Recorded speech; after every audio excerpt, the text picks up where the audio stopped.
औज़ुबिल्लाहि मिनश्शैतानिर्रजीम बिस्मिल्लाहिर्रहमानिर्रहीम अस्सलाम वालेकुम। स्टूडेंट्स मैं उम्मीद करता हूँ कि आप सब खैरियत से होंगे और आप सबको welcome online in process control test for tablets में। स्टूडेंट्स कल के वीडियो लेक्चर में हमने हार्डनेस को डिस्कस किया था और उसकी डेमोंस्ट्रेशन को देखा था। मैं उम्मीद करता हूँ कि आपने वीडियो लेक्चर देख लिया था और वो तमाम चीज़ें आपको क्लियर थी। और आज के इस वीडियो लेक्चर में हम बेटे बात करने जा रहे हैं वेट वेरिएशन की।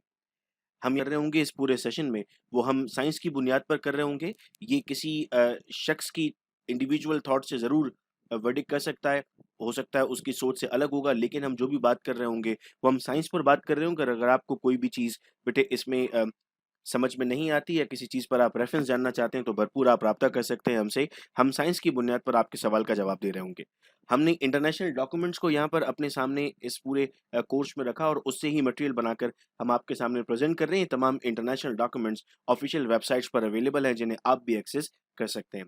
जितने भी फैसिलिटेटर्स हैं, स्पीकर्स हैं, उनका किसी भी रेगुलेटरी बॉडी से कोई ताल्लुक नहीं है और हम जितनी भी एग्ज़ाम्पल्स यहाँ पर इस्तेमाल करेंगे, वो सिर्फ़ और सिर्फ़ हम समझने के लिए इस्तेमाल कर रहे होते हैं। किसी भी ब्रांड की प्रमोशन यहाँ पर नहीं की जा रही या किसी भी ब्रांड को डीमोटिवेट नहीं किया जा रहा। हम तमाम एग्ज़ाम्पल्स अपने समझने के लिए ले रहे होते हैं।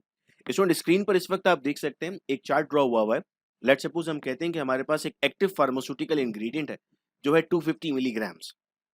अब उसमें बेशुमार एक्सिपिएंट्स इस्तेमाल होते हैं। मैंने यहाँ पर एक्सिपिएंट्स के नाम को हाइड कर दिया और मैंने यहाँ पर कहा कि एक्सिपिएंट नंबर 1 60 मिलीग्राम है, एक्सिपिएंट नंबर 2 40 मिलीग्राम है, नंबर 3 40 मिलीग्राम, 4 50 मिलीग्राम, एक्सिपिएंट 5 60 और एक्सिपिएंट 6 40 मिलीग्राम है। तो टोटल आपके पास कितना हो गया? सर टोटल हमारे पास बन गया 540 मिलीग्राम्स। इसका मतलब ये हुआ कि 540 milligram of tablet contain 250 milligrams of active pharmaceutical ingredient। ये एक्टिव फार्मास्यूटिकल इंग्रेडिएंट कोई भी हो सकता है बेटा। हमने यहाँ पर जर्नल उसे एपीआई कह दिया। नाउ टैबलेट्स विद लो और high weight will have less और more amount of active pharmaceutical ingredient. यानी अगर आपके पास अब कोई टैबलेट है जिसका वेट ज्यादा आता है या अगर कोई टैबलेट है जिसका वेट कम आता है, तो उसमें एक्टिव फार्मास्यूटिकल इंग्रेडिएंट की मिकदार ज्यादा या कम होने के चांसेस मौजूद हैं। सो हम एक कंक्लूजन पर आते हैं कि each tablet must be of 540 milligrams. तो हर टैबलेट को जो उस मशीन से बन रही है, पर्टिकुलर टैबलेट को कितना होना चाहिए? सर 540 मिलीग्राम होना चाहिए। नाउ इज इट पॉसिबल कि हम एक मशीन से इतनी एक्यूरेसी से टैबलेट्स ले सकें? No sir, this is not possible because we have some chances of errors. गलती के चांसेस भी हो सकते हैं वहाँ पर, और उसी को तो एक फार्मासिस्ट को यहाँ पर डिटेक्ट करना होता है कि वो कहाँ-कहाँ पर मिस्टेक्स हो रही हैं। अब ये एरर बेटा सिर्फ आपकी गलती नहीं हो सकती है। अगर आपकी गलती होती है तो हम उसे नाम देते हैं पर्सनल एरर। ये सिस्टमिक एरर भी हो सकता है, यानी सिस्टम की गलती भी हो सकती है, मशीन की गलती हो सकती है, या फिर आप भी ठीक काम कर रहे हैं, मशीन भी ठीक काम कर रही है। ये रैंडम एरर भी हो सकता है, यानी कोई और फैक्टर भी यहाँ पर इन्फ्लुएंस कर सकता है। तो फिर हम एक टर्म की तरफ आते हैं, that is named as weight variation.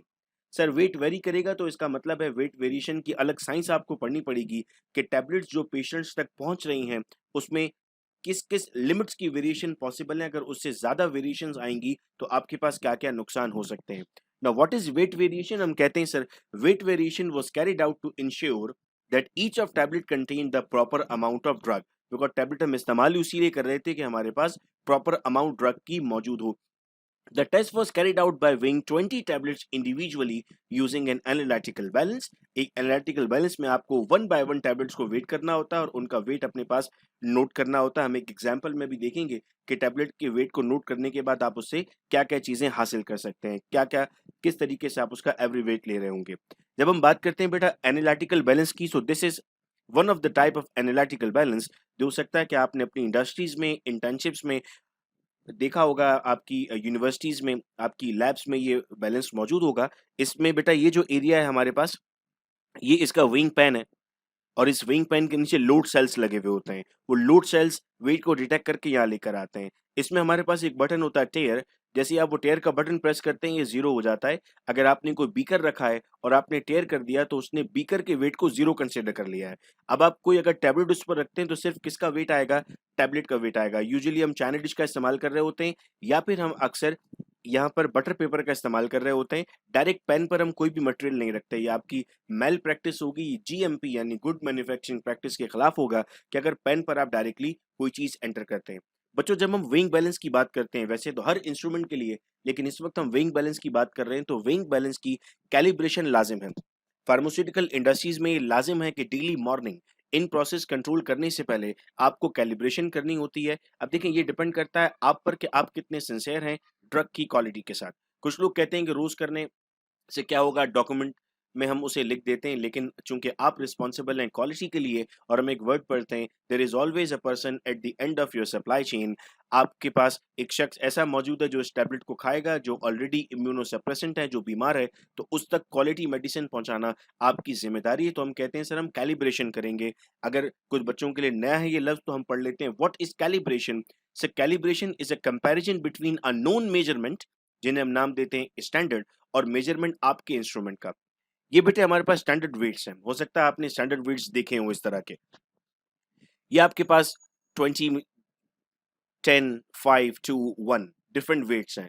अब आप, मैं इस एनालिटिकल बैलेंस पर आता हूं, आप 20 ग्राम लेते हैं और यहाँ लोड सेल पर रखते हैं, पेन पर, यहाँ पर 20 ग्राम आना चाहिए।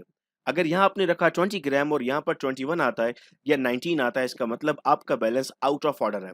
यहाँ पर बेटा 5 मुख्तलिफ जगहों पर इसको लोड सेल्स पर रखते हैं, 1, 2, 3, 4 यानी 4 कॉर्नर्स होते हैं और एक सेंटर होता है, और इन रीडिंग्स को आप अपने पास लॉग में मेंटेन भी करते हैं। वो बैलेंस जिसकी कैलिब्रेशन ठीक नहीं है, उसे वेट वेरिएशन के लिए हम इस्तेमाल नहीं कर सकते। इन प्रोसेस कंट्रोल का ये काम होता है। जब आपकी यूनिवर्सिटीज खुल जाएंगी इंशाल्लाह, तब आप देखिएगा कि आपकी यूनिवर्सिटीज में भी जो बैलेंस मौजूद है, वहां पर आपके अटेंडेंट्स के पास ये कैलिब्रेशन वेट जरूर मौजूद होंगे, जिनसे वो उनकी कैलिब्रेशंस करता होगा। एक मरतबा आप भी उनसे लाइव कैलिब्रेशन करते हुए देखिएगा किस तरीके से वो उनको कैलिब्रेट कर रहा होता है। तो अब तक की बातों से बेटा हमें ये समझ में आया कि this is not possible to obtain all the tablet. 6 lakh tablets का बैच है, ये मुमकिन नहीं है कि 6 लाख टैबलेट्स के बैच को जब आप लेंगे तो वो 540 मिलीग्राम की हर टैबलेट आपको दे, चूंकि दुनिया में कोई भी ऐसी मशीन नहीं है जिसकी एफिशिएंसी 100% हो। आप ज़ाहिर मशीन इस्तेमाल कर रहे हैं, आपको एक फार्मासिस्ट को हम कहते हैं तमाम बातें पता होनी चाहिए। तो आपने इंटरमीडिएट में पढ़ा एक इंजन, सादी कार्नोट इंजन, जो हमारे पास आइडियल इंजन था। उस आइडियल इंजन की जब आपने एफिशिएंसी कैलकुलेट की तो वो भी 100 नहीं आई थी। तो जब आइडियल इंजन की एफिशिएंसी 100 नहीं आती, इसका मतलब है रियल मशीन्स की एफिशिएंसी 100% नहीं आ सकती। तो फिर हमारे पास बेटा कुछ लिमिट्स मौजूद हैं ऑफिशियल फार्माकोपियाज की।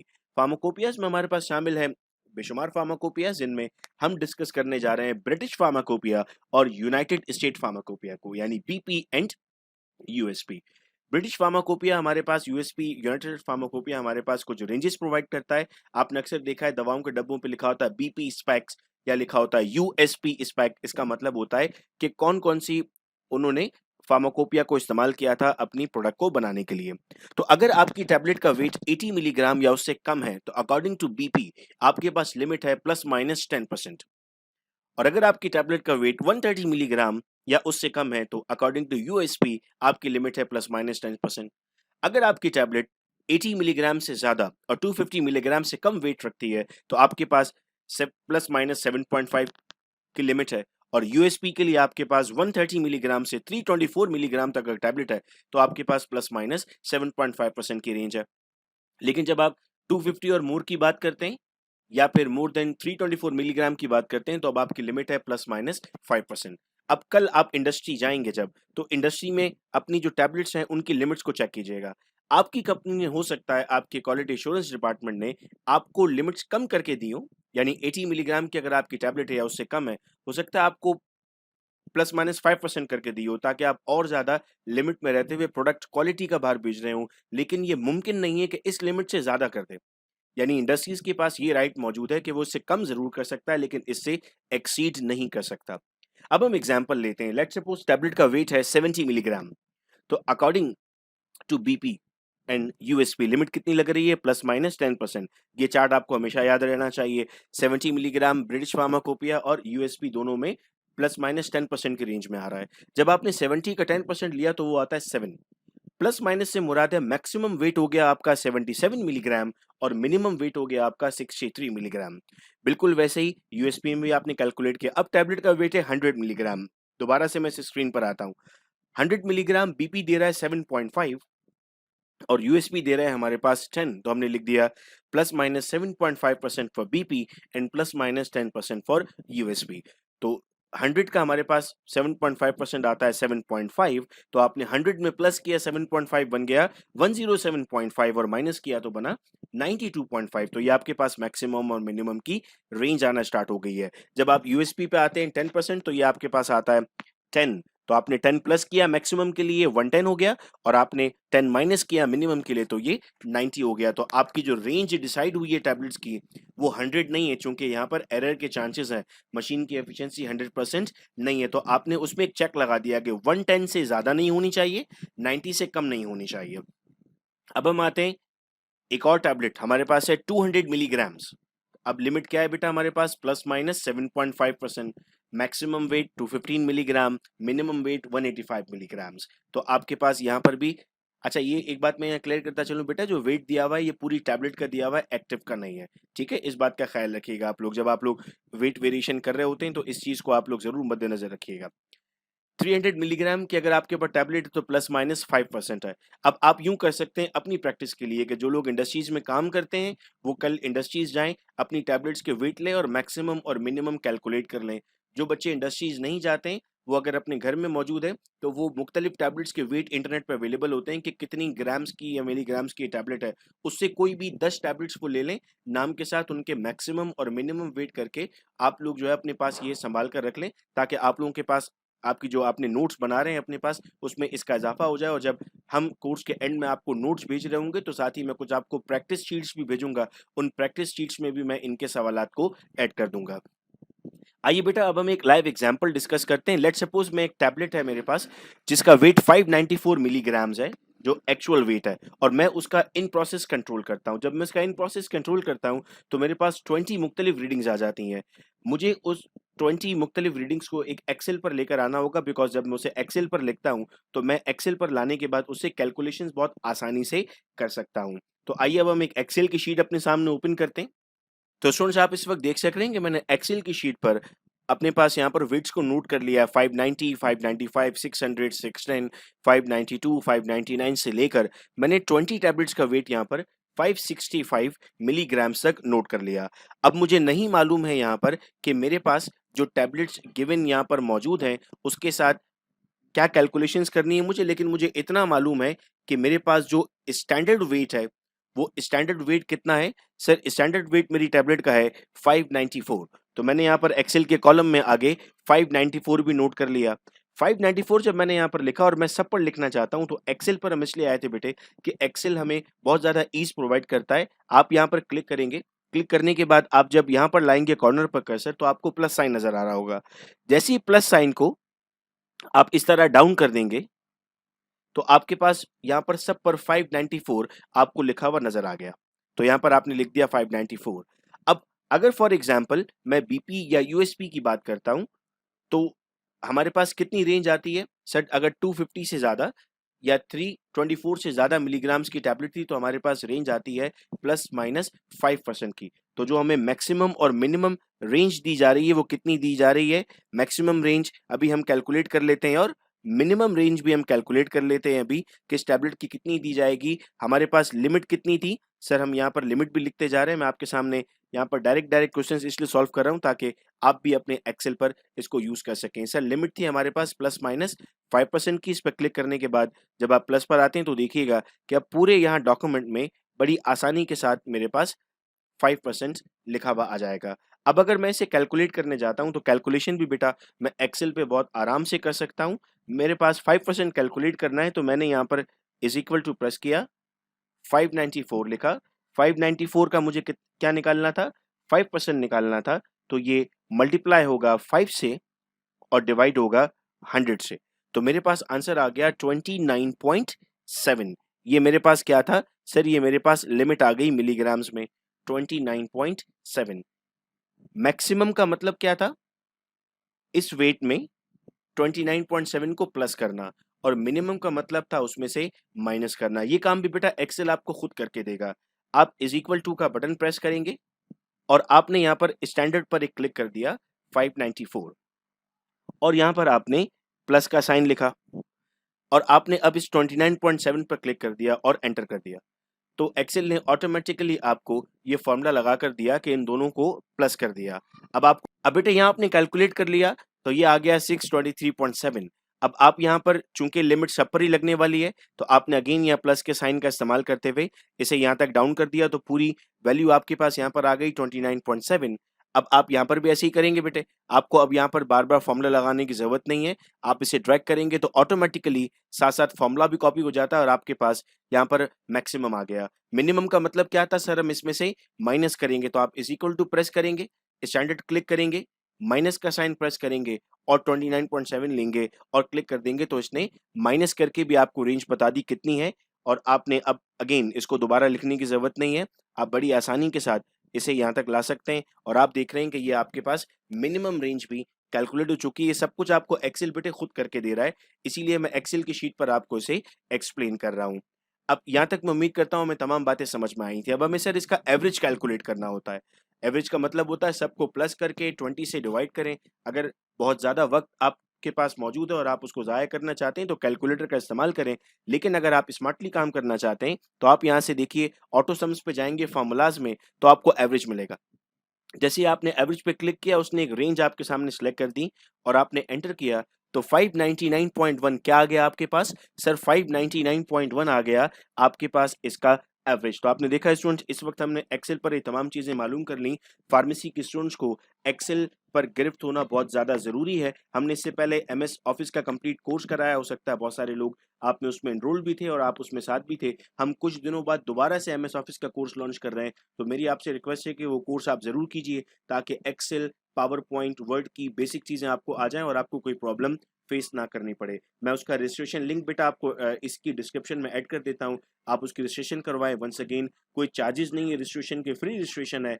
आप एमएसक्यू फाउंडेशन के प्लेटफॉर्म से बेशुमार कोर्सेज कर सकते हैं, बस आपका टाइम हमें चाहिए होता है। आप वक्त पर अगर कंसिस्टेंटली बैठकर पढ़ते हैं चीजें, तो बहुत आसान रहेंगी आपके लिए। एक मरतबा फिर बेटे अब मैं आपको अपनी उस स्क्रीन पर ले जाता हूँ, हम कुछ फॉर्मूला समझ के दोबारा इस स्क्रीन पर आएंगे। तो बेटे जो एग्जाम्पल अब हमारे सामने मौजूद थी, उसमें हमने क्या क्या मालूम कर लिया सर। हमने वेट लिखने के बाद एवरेज वेट मालूम कर लिया, स्टैंडर्ड वेट हमारे पास था, मैक्सिमम और मिनिमम मालूम कर लिया हमने, और ये सब हमने एक्सेल पर सीख लिया। अब इसके बाद हमें बेटे कैलकुलेट करनी होती है परसेंटेज ऑफ डेविएशन, बिकॉज हमें ये भी तो मालूम करना है कि हमारी टैबलेट किस लिमिट के बाद हम कहेंगे कि हमारी टैबलेट्स को हम बैच को रिजेक्ट करेंगे या बैच को पास करेंगे। तो हमारे पास दो फॉर्मूलाज हैं डेविएशन के, एक है experimental wait minus theoretical weight divided by theoretical weight into 100, या फिर weight of individual tablet minus average weight divided by average weight multiply by 100। ये फॉर्मूला आप दोनों में से कोई भी एक फॉर्मूला इस्तेमाल कर सकते हैं। इसके बाद जो आपके पास परसेंटेज डेविएशन आती है, वो बेटे आप यहाँ से चेक करते हैं। अगर आपकी टैबलेट 80 मिलीग्राम से कम है, तो आपकी डेविएशन है प्लस माइनस 10%, इसमें मिनिमम 18 टैबलेट्स आनी चाहिए, प्लस माइनस 20% इसमें मैक्सिमम 2 टैबलेट्स आनी चाहिए। अगर आपकी टैबलेट्स इस रेंज में आती हैं, तो आप कहते हैं कि वो बैच पास हो जाएगा। अगर आपकी टैबलेट्स इस रेंज में नहीं आती, तो आप कहते हैं बैच फेल हो जाएगा। अब हम इसको कैलकुलेट कर लेते हैं अपने सामने देखते हुए, फिर दोबारा इस चार्ट पर मैं आपको लेकर आऊंगा, तो ये चार्ट आपको समझ में आएगा। स्टूडेंट्स, इस वक्त हम दोबारा से अपनी उस एक्सेल शीट पर मौजूद हैं और मैंने यहाँ पर 1 और 2 लिख दिया है। मैं दोनों फॉर्मूला से आपको सॉल्व करके दिखाऊंगा 1 और 2 से। पहला फॉर्मूला हमारे पास मौजूद था कि सर हम इंडिविजुअल वेट ले लें, जिसे हम एक्सपेरिमेंटल कह रहे थे, और हम स्टैंडर्ड ले लें। यानी हमारे पास एक एक्सपेरिमेंटल वेट था और एक थ्योरेटिकल वेट था। पेपर पे वेट कितना आया था, 594 आया था, और इंडिविजुअल 590 आया था। अगर उस फॉर्मूला से मैं करता हूं, तो अगेन देखें फॉर्मूला सॉल्व नहीं करूंगा मैं, यहाँ पर मैं इज इक्वल टू लगाऊंगा, ब्रैकेट लिया मैंने, क्या लिखा हुआ था फॉर्मूला में, फॉर्मूला में लिखा हुआ था हमारे पास जो थ्योरेटिकल एक्सपेरिमेंटल वेट है, यानी 590 हमारा एक्सपेरिमेंटल वेट था, इसे आपको माइनस करना होगा किससे, आपके स्टैंडर्ड वेट से। ब्रैकेट आपने क्लोज कर दिया। आपको इसे डिवाइड करना होगा किससे, अगेन आपके स्टैंडर्ड वेट से जो आपका थ्योरेटिकल वेट था, और आपको इसे मल्टीप्लाई करना होगा 100 से। तो आपके पास स्टूडेंट्स आंसर आ रहा है -0.6734। अब आपको सब पर ये सॉल्व करने की जरूरत नहीं पड़ेगी। आप यहां से इसे सेलेक्ट करेंगे और सेलेक्ट करके जब आप नीचे आएंगे, तो देखिएगा कि ऑटोमेटिकली इस फॉर्मूले को वो कन्वर्ट कर देगा और सारी वैल्यूज आपके सामने कैलकुलेट हो गई हैं। आप देख रहे हैं आंसर्स डिफरेंट आए हुए हैं, यहाँ पर सब वैल्यूज उसने ऑटोमेटिकली आपको कैलकुलेट करके दे दी। ये तो आपके पास पहला फॉर्मूला था। दूसरा फॉर्मूला था स्टूडेंट्स आपके पास कि आपको अब यहाँ पर एक कॉलम बनाना पड़ेगा अपने पास एवरेज वेट का। आपने एवरेज वेट कैलकुलेट कर लिया था। एवरेज वेट कितना आया था सर? एवरेज वेट अगर मैं यहाँ से देखता हूँ अपने पास, तो मेरे पास एवरेज वेट था 599.1। तो मैंने यहाँ पर एवरेज वेट पर लिख दिया 599.1। और अब हम रिपीट नहीं कर रहे इस बात को कि ये किस तरह होगा कि ये सब पर आ जाएगा। आप भरपूर बेटा आप जानते हैं कि हमने यहाँ पर सब पर इसे ऑटोमेटिकली ले लिया। अब सेकंड फॉर्मूला आपका क्या था सर? सेकंड फॉर्मूला था weight of individual tablet minus average divided by average multiply by 100। तो स्टूडेंट्स यहाँ पर हमने लिया इज इक्वल टू, हमने यहाँ पर ब्रैकेट लगाया, इंडिविजुअल वेट का टैबलेट लिया माइनस एवरेज लिया, हमने ब्रैकेट क्लोज किया, इसे डिवाइड किया अगेन इस एवरेज से और इसे मल्टीप्लाई किया हमने 100 से। तो स्टूडेंट्स हमारे पास ये आंसर भी आ गया -1.51। और फिर बार बार कैलकुलेट करने की जरूरत नहीं है, ड्रैग करके जब मैं इसे नीचे लेके जा रहा हूं तो आप देख रहे हैं कि तमाम का तमाम ऑटोमेटिकली आपके पास कैलकुलेट होकर आ रहा है। अब आपने क्या चीज कैलकुलेट कर ली स्टूडेंट्स? अब आपने परसेंट डेविएशन कैलकुलेट कर लिया है। ये देख रहे हैं आप, परसेंट दोनों फॉर्मूला से आपने कैलकुलेट कर ली है। और आप इनको अगर देख लें तो मैक्सिमम जो आपको यहाँ पर नजर आ रही है वो 3.5, अब तक मैंने देखा 4.5। अच्छा, आप स्टूडेंट चाहें तो यहाँ पर एक्सेल आपको मैक्सिमम और मिनिमम वैल्यूज भी बताता है। लेट सपोज कि मैं आपको, अगर ऑटो सम पर आप जाते हैं और आप मैक्सिमम वैल्यू देखना चाहते हैं ऊपर गिवन टेबल में, आप यहाँ पे क्लिक कर दें तो इसने बता दिया आपको 4.54 आपकी यहाँ पर मैक्सिमम वैल्यू है। और अगर आप यहाँ पर देखना चाहते हैं तो यहाँ पर आपने ऑटो सम पे अगेन मैक्सिमम पर चले गए तो इसने आपको बता दिया कि आपके पास 3.65 मैक्सिमम वैल्यू है। कुछ स्टूडेंट्स यहाँ पर 5 को देखकर परेशान हो रहे हैं, बेटे वो माइनस में है हमारे पास। तो अब ये तय हो गया कि दोनों फॉर्मूला से हमने कैलकुलेट कर लिया, लेकिन हमारे पास जो आंसर आया है वो कितना आ रहा है? 4.54 आ रहा है या फिर 3.65 आ रहा है। इसको ध्यान में रखिएगा। और अब हम उस चार्ट की तरफ दोबारा चलते हैं जिसको हम इससे पहले डिस्कस कर रहे थे। तो स्टूडेंट्स अब देखिएगा, हमारी जो टैबलेट थी वो 250 मिलीग्राम से ज्यादा थी। क्या लिखा हुआ है इसमें? अब डेविएशन की कितनी लिमिट है आपके पास? +-5% के अंदर आपकी 18 टैबलेट्स होनी चाहिए और +-10% में आपकी 2 टैबलेट्स होनी चाहिए। अगर ये फॉलो होता है तो आपका बैच पास है। जबकि हमने अभी देखा कि हमारा जो वेट था एवरेज वो 599.1 था, यानी 250 से ज्यादा था। और हमारी सारी की सारी टैबलेट्स यानी 20 की 20 टैबलेट्स कहाँ आ गई थी? 5 की रेंज में आ रही थी। इसका मतलब जो हमारा गिवन बैच था वो पास हो गया। और ये प्रोसेस बेटे क्यों करना ज़रूरी था हमारे लिए? ये प्रोसेस इसलिए करना ज़रूरी था बिकॉज़ जो फाइनल बैच रिलीज़ हो रहा होता है, क्वालिटी एश्योरेंस साइन करता है, उस पे ये तमाम डॉक्यूमेंट्स आपके पास मौजूद रहते हैं। मैं एक मतलब फिर आपको एक्सेल की शीट की तरफ लेकर जाता हूँ, ये बताने के लिए कि आप इसमें और क्या-क्या बेहतर कर सकते हैं, अपनी एक्सेल की शीट से कौन-कौन से ग्राफ्स बना सकते हैं। ये इसलिए ज़रूरी होता है कि अगर आप एक बड़ी फर्म में काम कर रहे हैं, एक बड़ी ऑर्गेनाइज़ेशन में काम कर रहे हैं, तो वहाँ आप पेपर पे लेकर नहीं जाते डेटा को, वहाँ आपकी प्रेज़ेंटेशंस करवाई जाती हैं। तो अगर आप एक प्रोडक्ट को लीड कर रहे हैं और एंड में आप बता रहे हैं कि मैंने जो बैच बनाया उसमें वेट की रेंज इतनी आई थी, तो आप कितनी खूबसूरती के साथ उनको बता सकते हैं, ये भी हम आज सीख लेते हैं। अब स्टूडेंट्स यहाँ पर देखिएगा, मैं इन तमाम वेट को बेटा सिलेक्ट करता हूँ जो मैंने वेट्स कैलकुलेट किए थे 20। और इसके बाद मैं यहाँ से ग्राफ्स की तरफ आता हूँ, इंसर्ट ग्राफ पर जाता हूँ, तो मेरे पास यहाँ पर मुख्तलिफ ऑप्शंस आ रहे हैं। मैंने इनमें से एक ऑप्शन यहाँ पर सिलेक्ट कर लिया एक कॉलम ड्रॉ करने के लिए। जैसे ही मैंने ऑप्शन सेलेक्ट किया, मेरे पास यहाँ डेटा चूंकि मैं ऑलरेडी सेलेक्ट कर चुका था, तो एक यहाँ पर ग्राफ बना हुआ आपके सामने इस वक्त स्क्रीन पर आप देख रहे हैं, जिसमें यहाँ पर आपके पास नंबर ऑफ टैबलेट्स आ रही हैं, यहाँ पर उनका वेट आ रहा है। तो बजाय हम यहाँ पर बता सकते हैं कि मैक्सिमम और मिनिमम कितने वेट पर हमारी टैबलेट्स गई हैं, यहाँ बड़ी बखूबी के साथ इन टैबलेट्स का वेट बयान बेटा कर सक रहे हैं। आप यहाँ पर डिफरेंट टाइप्स भी ले सकते हैं। यहाँ से आप देख रहे हैं कि आपके पास पीछे ग्रिड लाइंस बनना स्टार्ट हो रही हैं, या आप देख रहे हैं कि आपके पास चार्ट का टाइटल चेंज हो रहा है, या फिर हर टैबलेट का वेट आपको यहाँ पर लिखा हुआ नजर आ रहा है। ये आप वहाँ प्रेजेंटेशन में बेटा उसे बता रहे होते हैं। अगर हम सपोज करें चाहते हैं कि हम डिफरेंट टाइप ऑफ ग्राफ का इस्तेमाल करें, तो अगर मैं यहाँ पर बैक करना शुरू कर देता हूँ, इस ग्राफ को मैंने यहाँ से रिमूव कर दिया, डेटा को मैंने एक मरतबा फिर यहाँ पर सिलेक्ट किया और सिलेक्ट करने के बाद मैं दोबारा इंसर्ट पे गया, इंसर्ट पे अब मैंने यहाँ पर इस तरह अगर लाइंस में ड्रॉ करते हुए देखा, तो अब यहाँ पर मेरे पास जो डेटा मौजूद था उस गिवन डेटा पर मैं यहाँ पर देख पा रहा हूँ कि ये डिफरेंट टैबलेट्स यहाँ पर गिवन है और यहाँ पर मेरे पास वेट मौजूद है जिसको मैं ऑब्जर्व कर रहा हूँ। इसको भी मैं डिफरेंट टाइप्स पे ले सकता हूँ। यहाँ देखिए वेट भी लिखा हुआ हमारे पास आ रहा है कि कितना-कितना वेट आपके पास मौजूद है। ये आपकी बेहतर प्रेज़ेंटेशन होती है जब आप किसी भी पर्टिकुलर फ़र्म में प्रेज़ेंट कर रहे होते हैं, किसी मल्टीनेशनल कंपनी में आप उसको प्रेज़ेंट कर रहे हैं। एक्सेल में बहुत कुछ मौजूद है, इसीलिए मैं आपसे रिक्वेस्ट करूँगा कि आप लोग एक्सेल, पावर पॉइंट और वर्ड का कोर्स भी ज़रूर अटेंड करें। डेली लेक्चर्स होते हैं, जिस तरह आपके लेक्चर्स हो रहे हैं, इस कोर्स के बाद इंशाल्लाह मैं उसे लॉन्च कर दूँगा, ताकि आप लोग भी उस कोर्स में फ़ायदा उठा सकें। तो स्टूडेंट्स, मैं उम्मीद करता हूँ कि वेट वेरिएशन की बेशुमार चीज़ें आज हमने क्लियर कर ली और हमें वेट वेरिएशन समझ में आ गया। आपको अगर कोई भी फीडबैक देना होगा इस लेक्चर के बाद, तो आप 03332243 पर अपना क्वेश्चन भी भेज सकते हैं, फीडबैक भी भेज सकते हैं। इंशाल्लाह कल की क्लास में हम नेक्स्ट टॉपिक को डिस्कस कर रहे होंगे। बहुत शुक्रिया इस वीडियो लेक्चर को सुनने का। अपना बहुत ख्याल रखिएगा। अल्लाह हाफ़िज़।